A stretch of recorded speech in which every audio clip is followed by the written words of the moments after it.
Hello, today we're reading Ptolemy's Tetrabiblos, and we're doing book 2, chapters 1 and 2 today.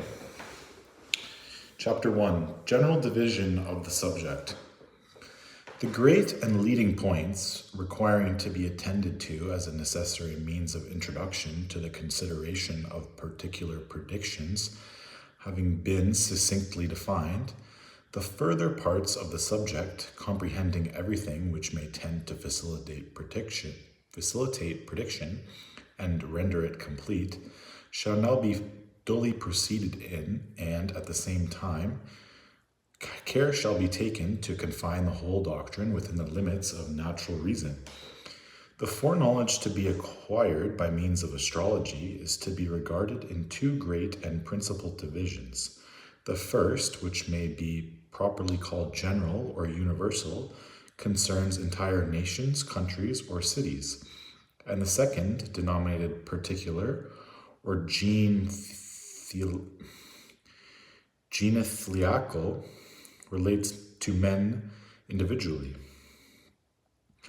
In considering these respective divisions, it seems proper to give priority to that which has the more general application and influence, because in the first place, general events are produced by causes greater and more compulsory than the causes of particular events. Secondly, because natures of more extended potency must invariably control those which are more limited in action. And thirdly, because particular events or individual affections are comprehended in those of general influence. It is therefore especially necessary in desiring to investigate particular events to treat first of those which are general. Again, general events are subdivided according to their operation upon entire countries and upon certain cities or districts, one subdivision being regarded as affecting entire countries and the other certain cities or districts only. They are also separately considered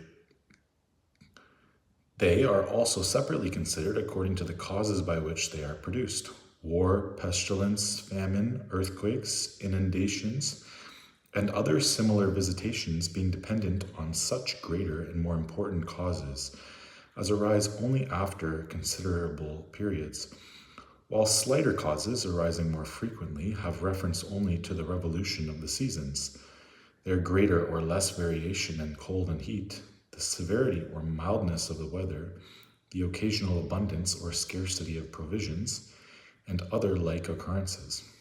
Hence, the consideration of those events which concern whole countries and are dependent on the greater causes, since it has a more extended scope than the other, which attaches only to certain cities or districts and is subject to slighter causes, takes precedence.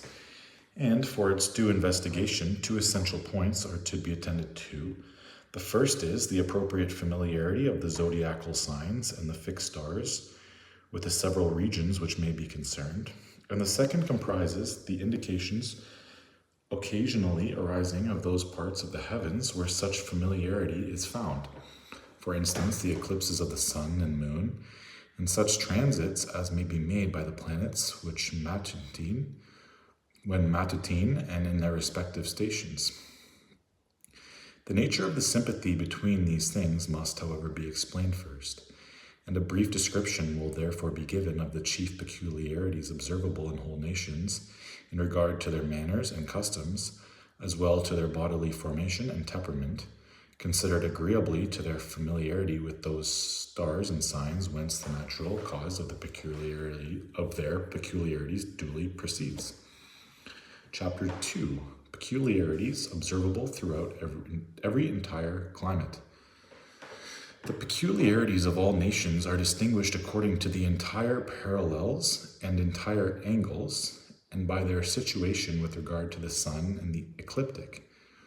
The climate which we inhabit is situated in one of the northern quadrants, but other nations which lie under more southern parallels, that is to say, in the space between the equinoctial line and the summer tropic, have the sun in their zenith and are continually scorched by it. They are consequently black in complexion and have thick and curled hair.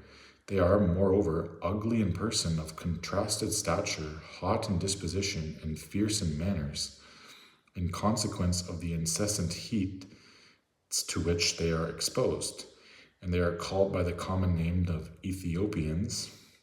But the human race does not alone afford evidence of the violent heat in these regions. It is shown also by other animals and by the state of the surrounding atmosphere. The natives in those countries which lie under the more remote northern parallels, that is to say, under the Arctic Circle and beyond it, have their zenith far distant from the zodiac and the sun's heat.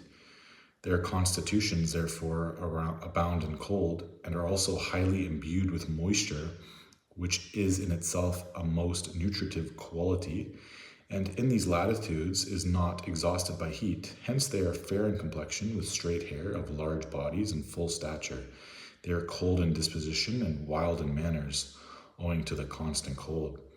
The state of the surrounding atmosphere and of animals and plants corresponds with that of men, who, as natives of these countries, are designated by the name of Scythians.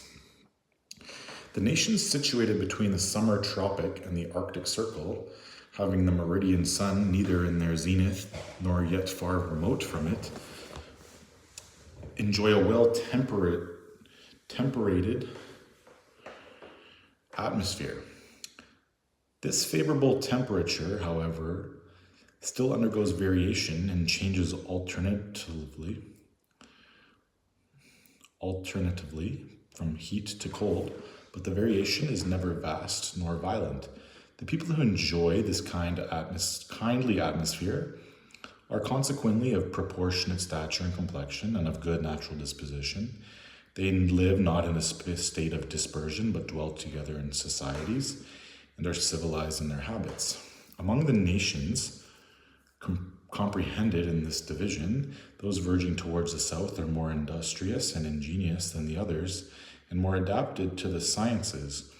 And these qualifications are engendered in them by the vicinity of the zodiac to their zenith, and by the familiarity thus subsisting between them and the planets moving in the zodiac. And familiarity gives activity and an intellectual impulse to their minds. Again, the natives of those countries which lie towards the east excel in courage, acting boldly and openly under all circumstances. For in all their characteristics, they are principally conformed to the sun's nature, which is oriental, diurnal, masculine, and dexter. It is plainly apparent that the dexter parts of all animals are much stronger than the others. Hence results the greater courage of the inhabitants of the east. And as the moon on her first appearance after conjunction is always seen in the western parts are therefore lunar and consequently feminine and sinister, whence it follows that the inhabitants of the west are milder, more effeminate and reserved. Thus, in all countries, certain respective peculiarities exist in regard to manners, customs, and laws, and in each it is found that some portion of the inhabitants differs partially and individually from the usual habits and condition of their race. These variations arise similarly to the variations perceptible in the condition of the atmosphere.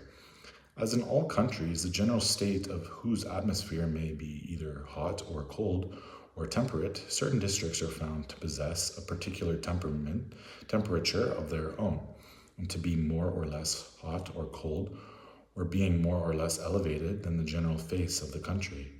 So likewise, certain people become navigators owing to their proximity to the sea, while others are equestrian because their country is a plain, and others again become domiciliated by the fertility of their soil. And thus, in each particular climate, certain peculiar qualities are to be found arising from the natural familiarity which it holds with the stars and the 12 signs. And although these qualities do not pervade it in such a manner as to be necessarily exhibited by every individual nature, yet they are so far generally distributed as to be of much utility in investigating particular events, and it is highly important to take at least a brief notice of them. Thanks for listening.